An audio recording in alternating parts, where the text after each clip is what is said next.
Kahit umuulan at lubog sa baha, tuloy pa rin sa paghahanap buhay ang ilan nating mga kababayan. Sa Barangay Malanday, Valenzuela City, isang karinderya ang bukas pa rin kahit abot binti ang baha.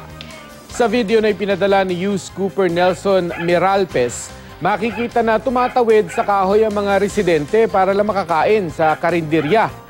Baha rin sa ilang daanan sa kanilang lugar kaya hirap silang makalabas. Hinahampas naman ng malalakas na ulan at hangin ang bubunga ng mga bahay sa Lourdes Street, Pasay City. Kita rin sa video ang tila pagsasayaw ng puno dahil sa hangin. Dagdag abala naman sa commuters sa Chino Rosas Avenue sa Makati ang sirang alulod ng Skyway. Malakas ang bagsak ng tubig papunta sa bangketa kaya natatalsikan ng mga dumaraan.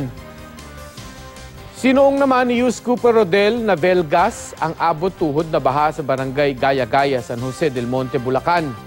Pabugso-bugso pa rin daw ang malakas na ulan sa lugar.